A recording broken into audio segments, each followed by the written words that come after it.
తెలంగాణ రాజకీయాలలో మాటల యుద్ధం ముదురుతుంది. ముఖ్యమంత్రి రేవంత్ రెడ్డి కేరళ పర్యటనపై కేంద్ర మంత్రి బండి సంజయ్ చేసిన విమర్శలకు భువనగిరి ఎంపీ చామల కిరణ్ కుమార్ రెడ్డి గట్టి కౌంటర్ ఇచ్చారు. రేవంత్ రెడ్డి పాపులారిటీ చూసి ఓర్వలేకే బండి సంజయ్ తప్పుడు సమాచారం ఇస్తున్నారని ఆయన మండిపడ్డారు. తెలంగాణలో బీఆర్ఎస్ గద్దె దించిన రేవంత్ రెడ్డి అసలైన గేమ్ చేంజర్ అని చామల కిరణ్ కుమార్ రెడ్డి స్పష్టం చేశారు. తెలంగాణ ప్రజలకు తప్పుడు సమాచారం ఇవ్వాల్సిన అవసరం లేదు.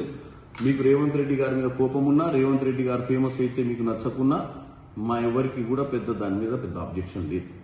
ఎందుకంటే ఆయన గేమ్ చేంజర్ అవునా కాదా అన్న విషయం మీకే బాగా తెలియాలి.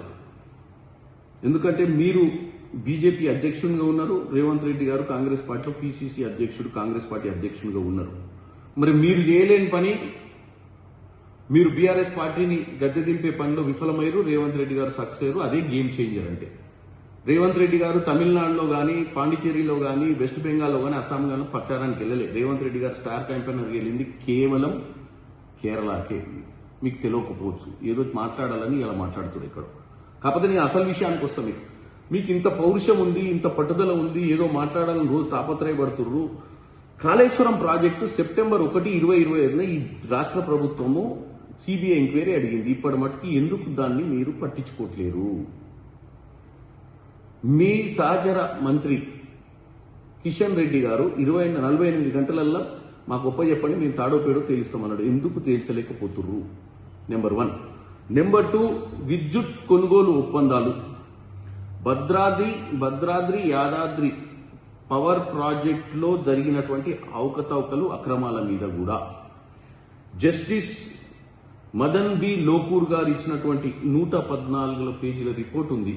మరి దీని మీద సిబిఐ ఎంక్వైరీ కూడా చేయాలి కదా. నిజంగా మీకు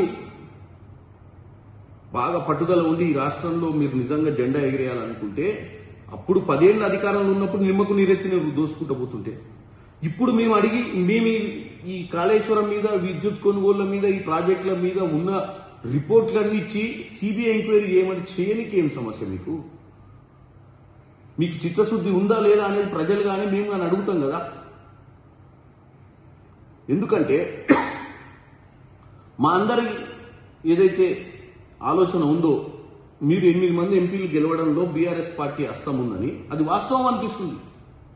ఎందుకంటే మీ పార్లమెంట్లో సిరిసిల్లలో గతంలో 18,000 ఓట్లు మీ బీజేపీ క్యాండిడేట్ అసెంబ్లీ ఎలక్షన్లలో వస్తే, మీరు పార్లమెంట్కి పోయేసరికి 70,000 పైచీల కోట్లు, 72,000 పైచీల కోట్లు వచ్చినాయి. ఎట్లొచ్చినాయి? అది కేటీఆర్ కాన్స్టిట్యున్సీలా. సిద్దిపేటల పక్కనున్న సిద్దిపేటల బీజేపీ అభ్యర్థికి 23,000 ఓట్లే వస్తే అసెంబ్లీ ఎన్నికలలో, బీజేపీ అభ్యర్థికి 62,800 ఓట్లు ఎట్లా వచ్చినాయి పార్లమెంట్ ఎన్నికల? ఎందుకంటే హరీష్ రావు చాలా పొడుగుంటాడు, తెలివికల్లోడు, కేటీఆర్ యువరాజైనా. ఈ 2 కాన్స్టిట్యున్సీలు కూడా బీజేపీకి నోట్లు వచ్చినాయి అంటే నిజంగానే అవయదానం చేసినట్టుగానే ఉంది. మరి అది నిజమని తేట తెల్లమైంది మీరు సిబిఐ ఎంక్వైరీ చేయకపోతే. కాబట్టి ఈ పిచ్చి మాటలు, పిచ్చి లెక్కలు, అబద్ధాలు చెప్పి రేవంత్ రెడ్డి గారు ఫేమస్ అవుతుందని బాధను పక్కన పెట్టి, ఈ రాష్ట్ర ప్రజలు మీ వైపు చూడాలంటే మొట్టమొదటి పని మీరు చేయాల్సిందంటే, రేపు నరేంద్ర మోడీ గారు 10వ తారీఖు వస్తుండు. 10వ తారీఖు నరేంద్ర మోడీ గారు రాకముందే మీరు సిబిఐ ఎంక్వైరీని చేసి సిబిఐ ఎంక్వైరీని ఇనిషియేట్ చేయండి అని నేను కోరుకుంటున్నాను.